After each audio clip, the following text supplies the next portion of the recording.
Hey, I'm Gracie Abrams. I'm here with 17, and this is 17 Questions. Home. I'm home right now, which is nice because I'm about to be not home for a very long time. So I feel like despite the chaos, I'm constantly reminding myself that I'm very lucky to be home right now. Good Riddance is, I think, the most reflective I've ever been in my songwriting. I think when writing about relationships or experiences, I think like I've always used it as a tool to express my frustration or anger, because I think sometimes it can be easier to be angry than to be realistic about what the relationship actually is like, I suppose. And so I guess I really wrote in sometimes like extreme detail that I am nervous about being out in the world. But I love this album more than anything I've ever made before, so I hope that there's something in there that my listeners connect to. Well, Good Riddance like sounds, I think, sort of harsh, and I feel like it was at times for me in a like a semi more aggressive way emotionally, but I actually also very much know that it's like also about leaving versions of myself behind that I stopped recognizing, and yeah, really just like moving on and letting go and like evolving a bit. My reaction is still just like a state of shock. I don't think I'll believe it till I'm actually there, but I texted her immediately, like losing my, I was just like, I have nothing to say. I have nothing to say. I'm shaking and sweating. So I can't totally understand how it's a real thing. Touring prep consists of obviously a lot of rehearsal, but for me also like getting back into the routine of small habits that I can implement while on the road that make me feel grounded and like I am home sort of wherever I am. I only started touring last year and was gone for many months out of the year, and it felt like being thrown in headfirst took me out of my comfort zone in a way that was really necessary, not just on like the music side of life, but just generally. I am a homebody for sure, and tour changed that. And it also, there's so many factors that go into touring, and everything is deeply unpredictable, so I think like it also helped me get out of this place of feeling like as controlling as I used to be. I like have tried to dial a morning routine a little bit, try to like move my body every day and drink more water than I normally would, you know, all the boring stuff. It's been funny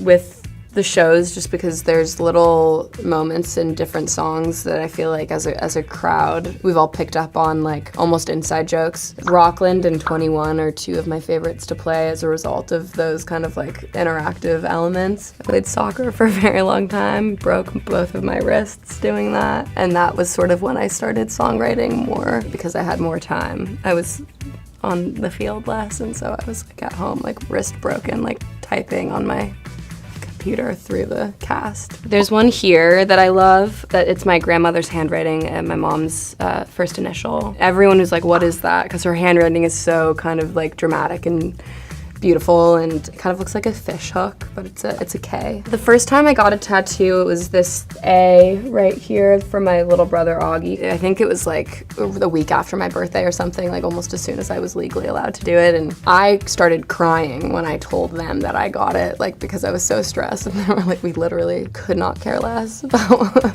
we couldn't. I thought they would, but no, they were mellow. I use my heating pad every single day of my life, regardless of all outside factors or circumstances. I take it with me everywhere. Yeah, I love food so much. Tour is kind of also just food tour in my mind. It's like any opportunity to explore food that's in a place I haven't been before is one of my favorite things ever. During COVID, felt like sort of stuck in a writer's block rut for a while, and I found that cooking food for other people like brought me a lot of joy, and I was lucky enough to be with my family during quarantine, and so I cooked dinner for my family most nights. I ended up loving baking. I kind of like fell in love with the science behind baking, and I wanted to perfect all of these desserts to impress my friends. I mean, always in for me, but I did go out this past weekend with my best friend Audrey, and we like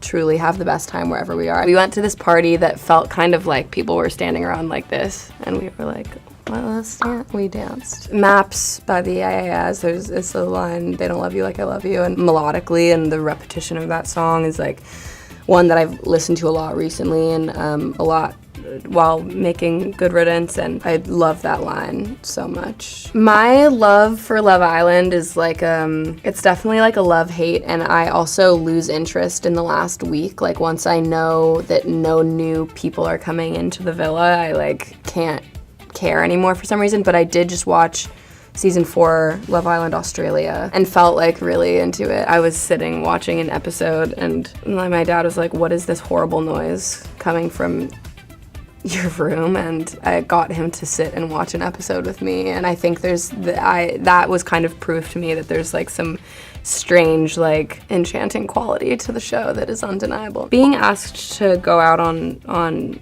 tour with Taylor was just like a very significant for me emotionally, just because of how much I feel I owe her in terms of growing up and writing songs, and also outside of that, just like being okay with being vulnerable and vocal about my feelings. I just think that she's such an expert at what she does, and so it was such an honor to be thought of at all. I think being in literal stadiums is gonna feel so wild. I'm very much a part of her fan base too, so I think like to know that I'm in the room with a lot of like-minded people in that regard will be fun. Risking Everything is a poetry anthology that I've read a billion times, and I give it to everyone. It's like the most heart-wrenching, painful, and delicate poetry I've ever read in my life, and there's some of my favorite poets in there. I have it next to my bed, and I like bring it with me anytime I travel. My grandmother is my beauty